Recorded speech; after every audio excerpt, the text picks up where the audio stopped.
Well, today we discuss about the muscles of the orbit and related nerves. So in first part we discuss about the contents of the orbit and muscles of the orbit, then nerves of the orbit. So first of all, what is orbit?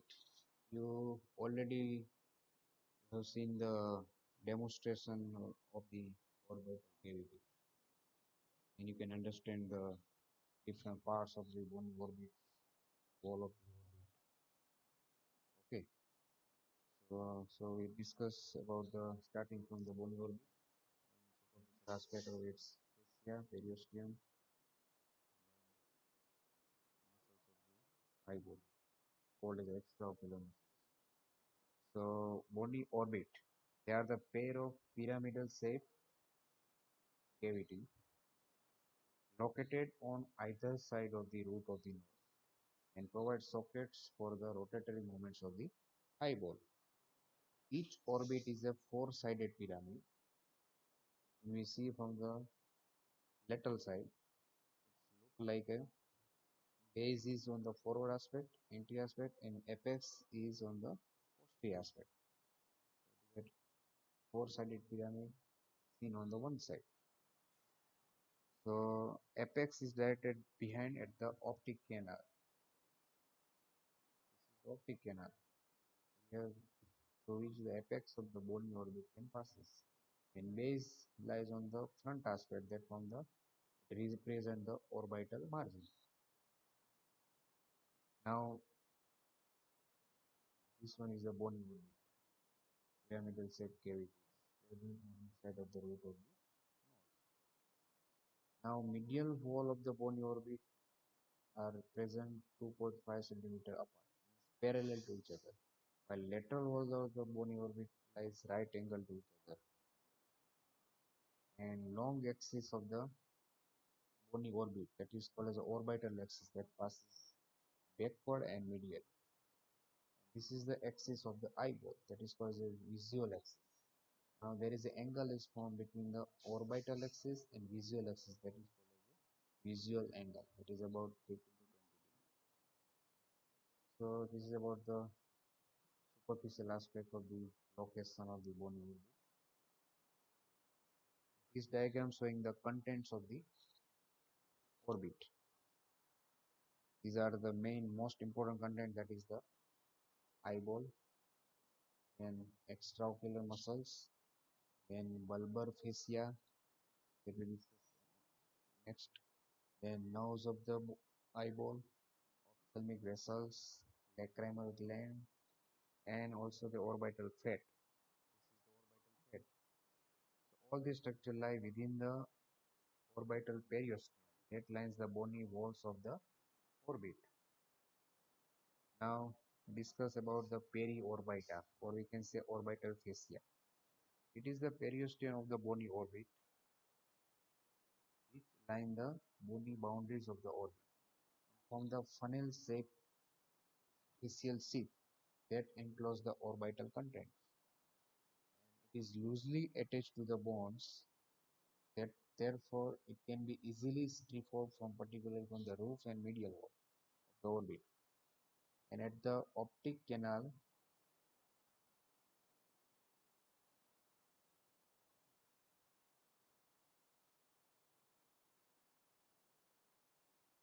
this is the optic canal through which apex of the bony orbit can pass. So at the optic canal and also the superior orbital fissure, it becomes continuous with the periosteum lying the interior of the skull, that is called the endocranium. While in case of at the inferior orbital fissure and at the orbital margin, it becomes continuous with the periosteum covering the external surface of the skull, that is called the periosteum. Okay, so this is about the orbital fascia or orbital periosteum. Now discuss about the fascia bulbi or bulbar fascia. You can say fascial sheath of the eyeball. Now fascia bulbi is also called as a Tennant's capsule. It is also called as a Tennant's capsule. It is a loose membranous sheath that envelops the eyeball. and extend from optic nerve up to sclerocorneal junction. This is the cornea, this is a sclera, sclerocorneal junction, and it is separated from the sclera by this episcleral space. Episcleral space. Now, tennis capsules form the socket for the eyeball to facilitate the free ocular movements, and it separates the eyeball from the rest of the orbital fat. Now, fascia bulbi or tennis capsule is pierced by the tendon of the muscles, two forerecti muscle and two oblique muscle, extraocular muscles of the eyeball that pierce the tennis capsule. Here in this way, they pierce the tennis capsule, and also around the entrance of the optic nerve, ciliary vessels and nerves also pierce the tennis capsule. Now, suspensory ligament of the eye as well as check ligaments of the eye. The bulbar fascia provides tubular sleeve around each muscle that pierces it. From the facial sleeve of the lateral rectus muscle, a triangular expansion that is called as a lateral check ligament extend laterally for the attachment on the lateral wall of the bony orbit. Here there is a presence of Whitnall's tubercle. Here it is attached. Similarly, triangular expansion from the medial rectus muscle is a medial check ligament, and that extend medially. Triangular expansion from the sleeve of the medial rectus and attachment on the medial wall of the bony orbit on the posterior lacrimal crest. This is called the posterior lacrimal crest of the lacrimal wall. Now, facial sleeve of the inferior rectus, the muscle become thickens on its under aspect, and also it blends with the sleeve of the inferior oblique muscle. Also, the medial check ligament and lateral check ligaments, forming the hammock-like support for the eyeball. So it is called as a suspensory ligament of the eyeball or suspensory ligament of the Lockwood. It expanded in the center while narrow in the extremities. And at the posterior pole of the eyeball, the fascia bulbi becomes continuous with the sheath of the optic nerve. Now, clinically correlated how the suspensory ligament. If the suspensory ligament of the eye remains intact when the floor of the orbit is fractured or the maxilla is removed surgically, the eyeball does not sagging down. During enucleation of the eye, if tenons fascia is not damaged, so consequently artificial eye is planted in the socket of the tenons capsule. It is able to move. So this is about the suspensory ligament and check ligament of the eyeball. Now we discuss about the muscles of the that is called the extraocular muscles of the eyeball. They are classified into two groups, voluntary and involuntary. 7 voluntary muscles in the orbit. Out of the 6 muscle move the eyeball and 1 muscle moves the upper eyelid. And muscles moving the eyeball are 4 recti and 2 oblique muscles. One muscle which moves the upper eyelid that is called the levator palpebri superior. Now 4 recti muscle, superior rectus muscle, inferior rectus muscle, medial rectus muscle, lateral rectus muscle, and 2 oblique muscle that is superior oblique muscle and inferior oblique muscle, and 1 levator palpebri superior muscle. There are 3 involuntary muscles, namely superior tarsal, inferior tarsal, superior tarsal also called the Muller's muscle, and orbitalis muscle. Now we discuss one by one. First of all, the voluntary muscles. The voluntary muscles having a functional significance. That's why they are displayed here. 4 recti muscles. First of all the recti muscles arise from the corresponding margin of the common tendinous ring. This is called as a common tendinous ring that enclose the optic canal and middle portion of the superior orbital fissure. So that lies on the near the apex of the bony orbit is common tendinous ring.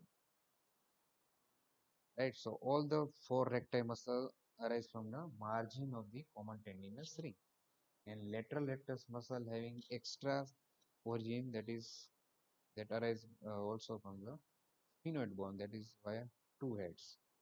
Now, common tendinous ring enclose the optic canal as well as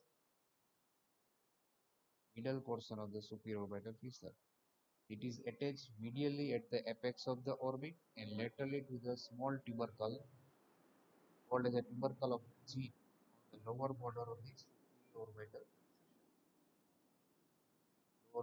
superior orbital fissure.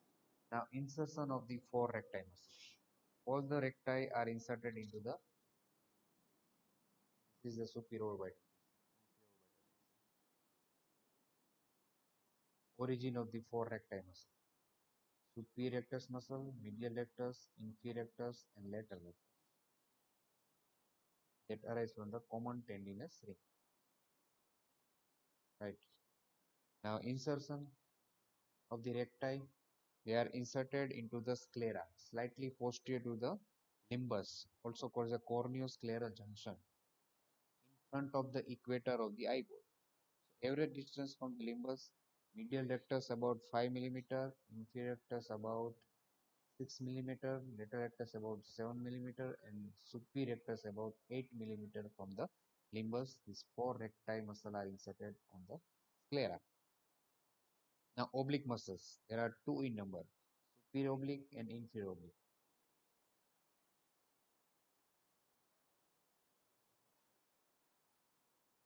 Superior oblique muscle arises from the body of the sphenoid bone superior-medial to the optic canal.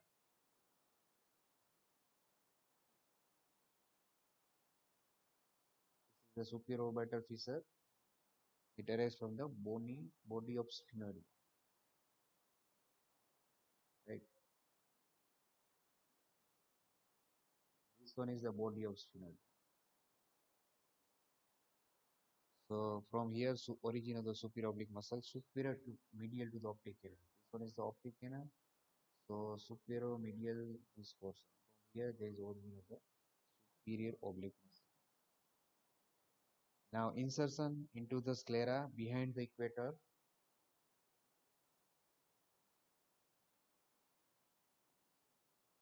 This one is the superior oblique muscle. It passes through the fibrous pulley that is attached at the trochlea, present at the anteromedial aspect of the roof of the bony, through which tendon of the superior oblique muscle is passes in this way.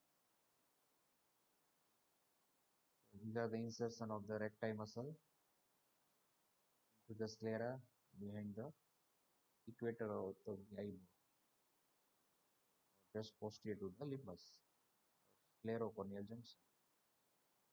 So insertion of the oblique muscle. Superior oblique muscle is inserted in sclera behind the equator in the posterior superior quadrant of the eyeball between the superior rectus muscle and lateral rectus muscle. Now tendon of the superior oblique passes through a fibrous cartilaginous pulley attached to the trochlear notch, the anteromedial part of the roof of the orbit.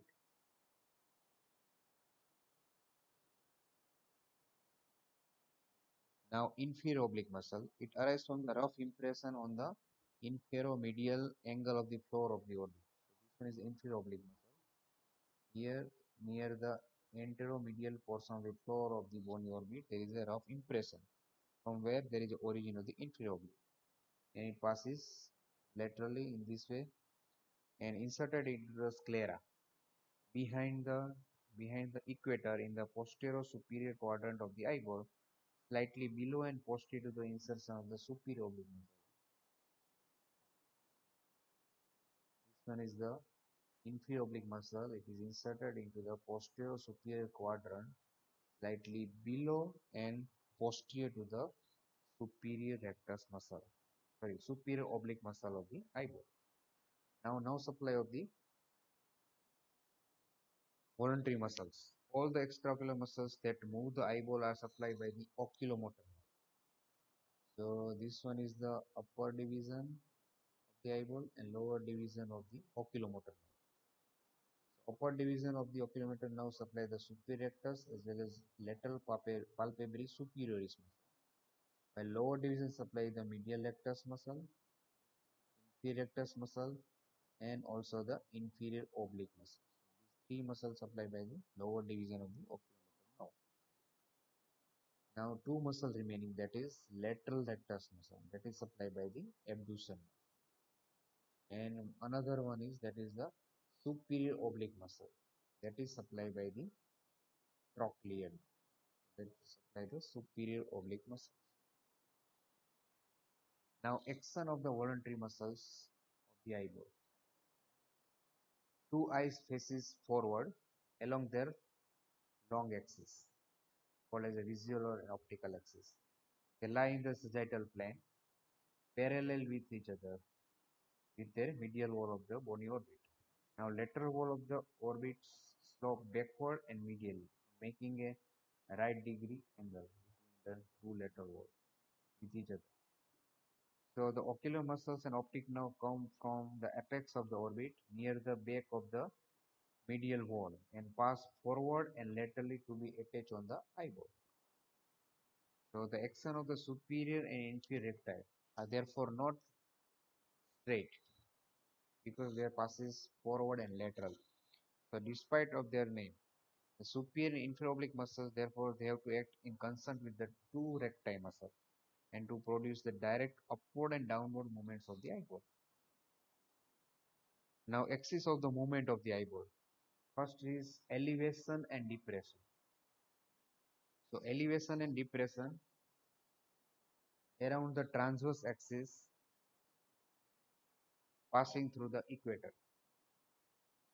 Elevation and depression occurs around the transverse axis that passes through the equator. Same adduction and abduction that passes through equator around the vertical axis. And another movement, that is the rotatory movement of the eyeball, called as a torsion movement around the anteroposterior axis. Around the anteroposterior axis extend from anterior pole to posterior pole of the eyeball. So when the 12 o'clock position of the cornea rotates medially, it is called as an intorsion. When it rotates laterally, it is called as an extorsion. Now action of the individual muscles that can be easily deducted from the, this is called as a Stirling's diagram. So this superior rectus muscle having action is elevation, adduction and intorsion. Then medial rectus muscle having only adduction. Then inferior rectus having action are the depression, adduction and extorsion. Then superior oblique muscle, same depression but abduction and intorsion because it rotates medially. Then lateral rectus muscle provides only abduction movement. And lastly, the inferior oblique muscle provides elevation, abduction and extorsion. So this is the individual action of the individual muscles. Now associated movement of the eyeball, that is divided into two, conjugate movements and disconjugate movement. Conjugate movement when both the eye moves in the same direction with the visual axis being parallel to each other, right or left, having same parallel axis, that is called the conjugate movements of the eyeball. Now what is disconjugate movement of the eyeball? When the axis of the both eyes converge or diverge, either both eye converge or both eye away from center, that is diverge, that is called the disconjugate movements of the eyeball. So this diagram showing the both eye movements of the superior rectus, lateral rectus, inferior rectus, superior oblique, medial rectus, inferior oblique, same inferior oblique, medial rectus, superior oblique, inferior rectus, lateral rectus and superior rectus. So these are the action of the individual voluntary muscles. So in this diagram showing the movements of the right eye, individual muscles. For example, superior rectus muscle. So superior rectus muscle is responsible for elevation, adduction and intorsion. Inferior oblique muscle, that is elevation, abduction and extorsion, lateral movements. Then inferior rectus, depression, adduction and extorsion. This movement towards the medial extorsion. Opposite, depression, abduction and intorsion. That is done by the superior oblique muscle. Depression, abduction and intorsion, because it rotates medially away from the. Then medial rectus, adduction, lateral rectus, abduction. Okay, this is the conjugate eye movement, either right side or within the center part or on the left side.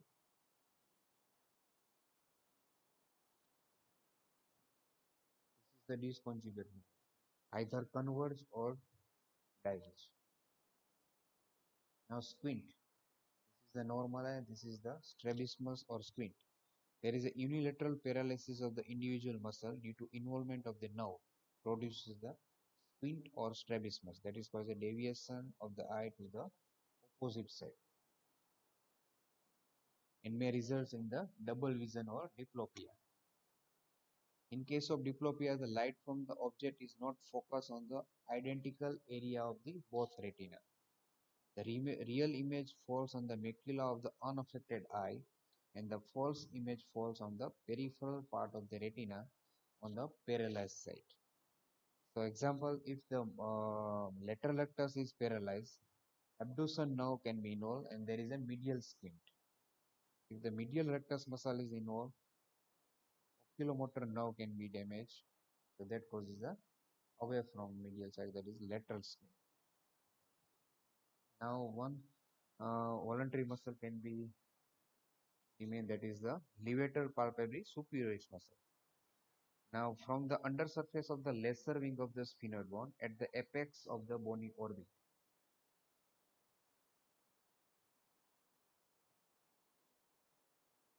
This one is the levator palpebrae superioris muscle. On the undersurface of the lesser wing of the sphenoid bone. Here there is a presence of lesser wing of sphenoid bone. This one is the lesser wing. This portion on the lesser wing of the sphenoid bone. At the apex of the orbit, near the optic canal, above the common tendinous ring. Here there is a presence of common tendinous ring. Just above this, it arises by the narrow tendon. That is the origin point of the levator palpebrae superioris. Now insertion of the LPS muscle become broader as it passes upward from its origin and divided into three lamella: upper, middle, and lower. Upper lamella consists of the skeletal muscle, penetrates the orbital septum, and passes through the fiber of the orbicularis oculi muscle, and finally they are inserted into the skin of the upper eye. Then middle lamella consists of the smooth muscle, that is called the superior tarsal muscle, inserted onto the upper border of the superior tarsal plate. Lower lamella consisting of the connective tissue to be inserted into the superior fornix of the conjunctiva. Lower lamella inserted into the conjunctiva. Now, supply of the LPS skeletal fibers are supplied by the upper division of the oculomotor nerve.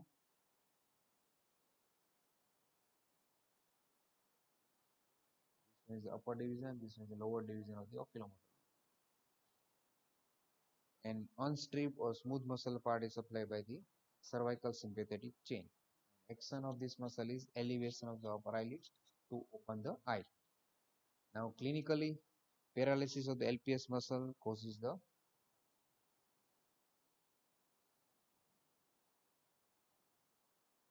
ptosis, that is the drooping of the upper eye. This portion we can learn in the second part, that is the related nerves of the bony orbit.